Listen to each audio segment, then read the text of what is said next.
जी बिस्मिल्लाहिर्रहमानिर्रहीम। आज आप देख रहे हो इंज़ाम चैप्टर हमने स्टार्ट किया था। इंज़ाम चैप्टर का आज हम लास्ट टॉपिक पढ़ रहे हैं, वो है इनहेबिटर्स। हमने इंज़ाम का सारा डिटेल है वो पिछले लेक्चर्स में किया है कि इंज़ाम कैसे काम करता है, इंज़ाम कैसे जो है ना डिस्कवर हुआ, इसका नाम किसने दिए, ये सारा ये जो है ना इसके टाइप्स क्या है, इसके क्लासेस क्या है, वो सारा हमने जो है ना प्रीवियस लेक्चर्स में पढ़ लिया है। आज जो हमारा लास्ट टॉपिक है वो है इनहेबिटर्स के बारे में।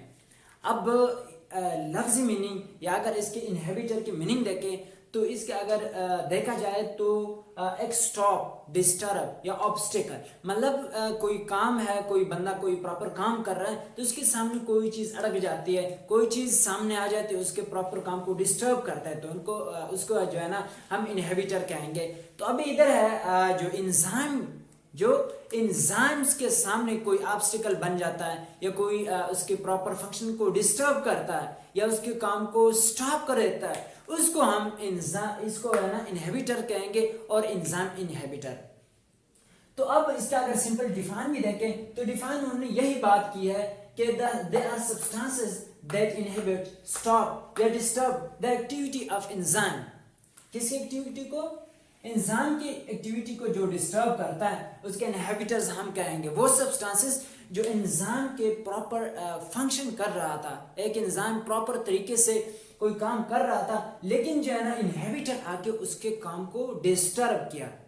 अब ये हम पढ़ेंगे कि इस काम को डिस्टर्ब करने के दो तरह के डिस्टर्ब होते हैं। एक होता है टेम्पररी और एक होता है परमानेंटली, मतलब एक होता है कुछ अरसे के लिए डिस्टर्ब कर देता है, एक होता है कि परमानेंटली इसको डीनेचराइज कर देता है।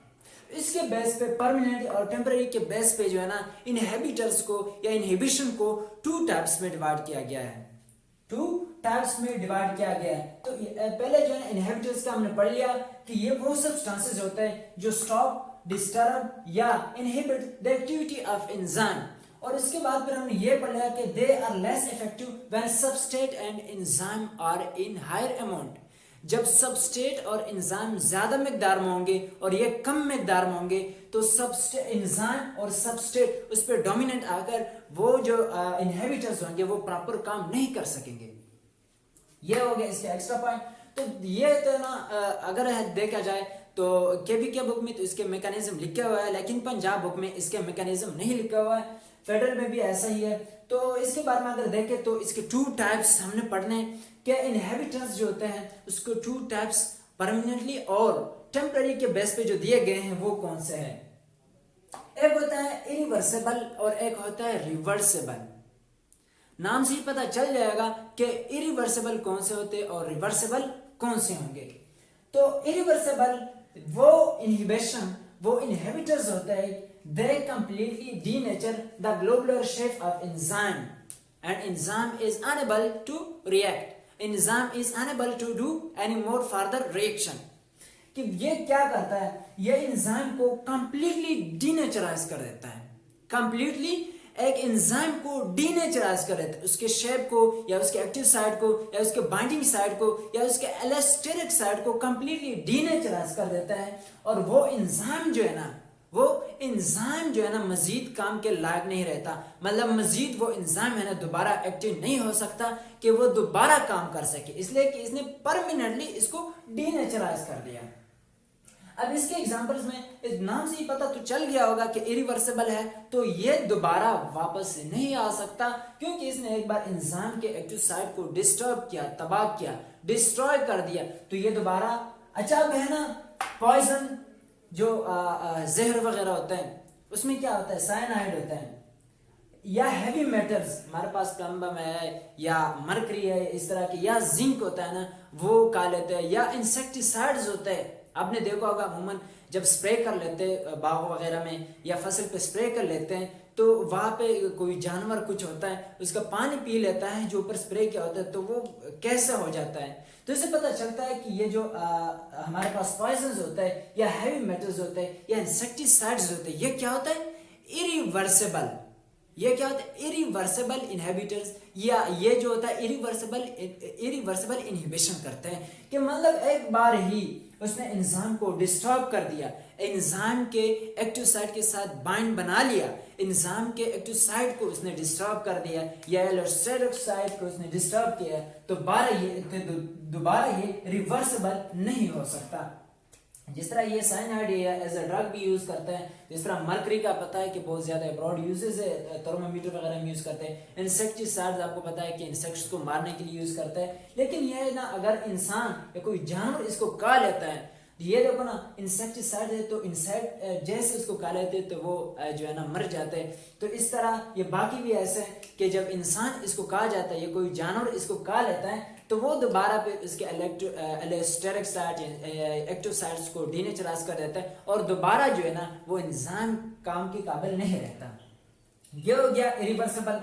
उसके बाद आता है हमारे पास रिवर्सिबल। अब रिवर्सिबल के नाम से ही पता चल गया होगा कि रिवर्सिबल कौन से होंगे और क्या करते होंगे। They temporary block disturb the active site for coming substrate. For example ये जो है ना जगह, इसमें एक सबस्ट्रेट ने आना है, सबस्ट्रेट ने आकर यहाँ पे जो है ना प्रोडक्ट में कन्वर्ट होना है।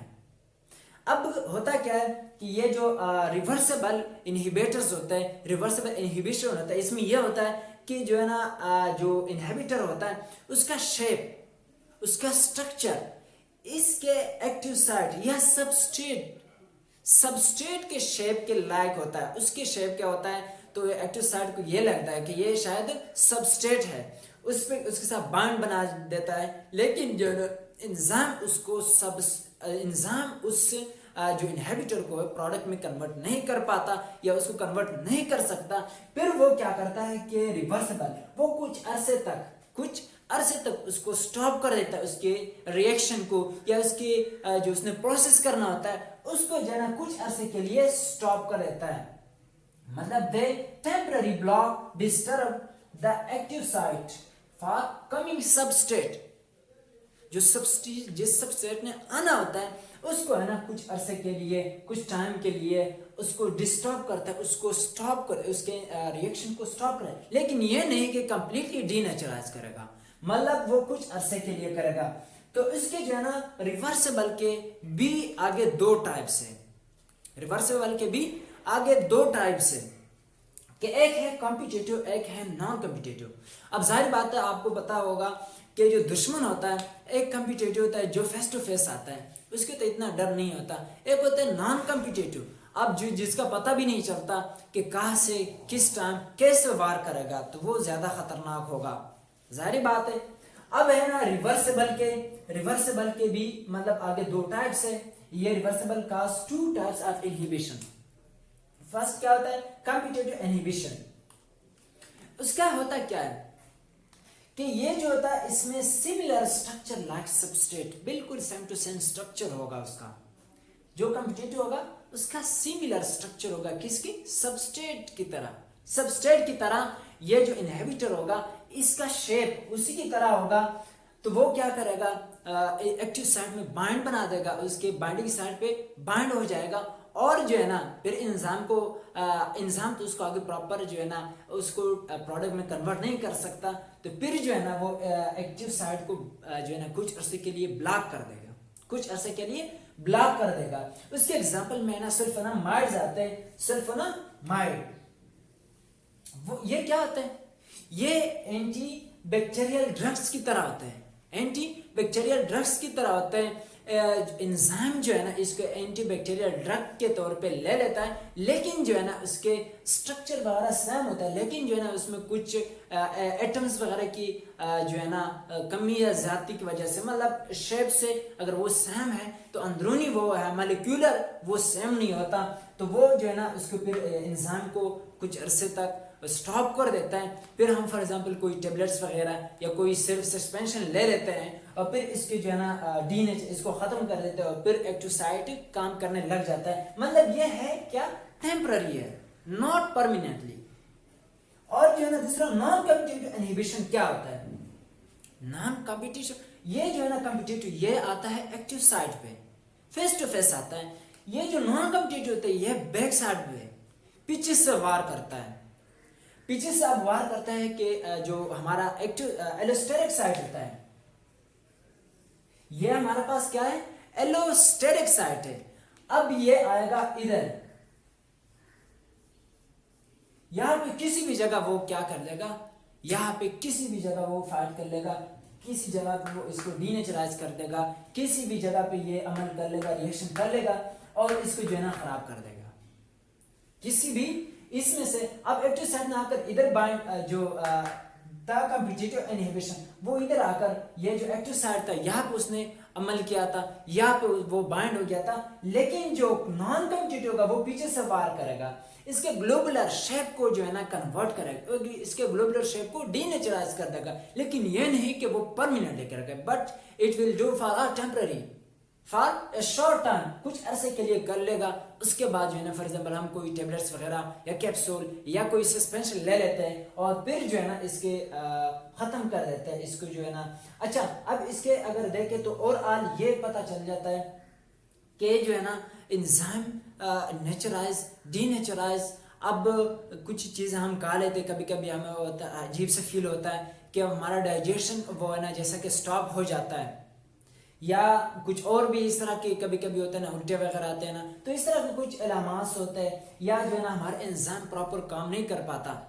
जब इंसेक्टिसाइड्स या इस तरह के कोई छोटे बच्चे या कोई जानवर खा लेते हैं तो जाहिर बात आपने देखा होंगे कि वो उल्टे वगैरह करने लग जाते हैं, तो इससे पता चल जाता है ना कि इसके एंजाइम ने काम स्टॉप कर दिया है। वो उसको अगर कन्वर्ट भी करना चाहे, प्रोडक्ट में कन्वर्ट भी करना है, फिर भी हमारे लिए नुकसानदेह है, इसलिए कि वो स्ट्रक्चर या वो जो मॉलिक्यूल्स है उसका जो प्रोडक्ट होगा वो हमारे बॉडी के लिए फिर भी नुकसानदेह है। पहले तो कन्वर्ट नहीं करेगा, वो कन्वर्ट नहीं करेगा। तो ये हुआ आज का छोटा सा लेक्चर, इसी के जो है ना रिलेटेड फीडबैक मैकेनिज्म भी है, वो भी इंशाल्लाह पढ़ लेंगे। वो ऐसे वो पंजाब कोर्स में नहीं दिया गया है, जो है ना बलूचिस्तान में भी नहीं डिस्कस किया, लेकिन केपीके और फेडरल में इसको डिस्कस किया है, वो भी हम डिस्कस करेंगे। तो ये छोटा सा लेक्चर है और जो है आसान सा है, जस्ट जो है ना समझने की जरूरत है कि इरिवर्सिबल और रिवर्सिबल और फिर रिवर्सिबल के दो टाइप्स, कॉम्पिटिटिव और नॉन कॉम्पिटिटिव। ये हो आज का लेक्चर, मिलते हैं नेक्स्ट लेक्चर में। अल्लाह हाफिज।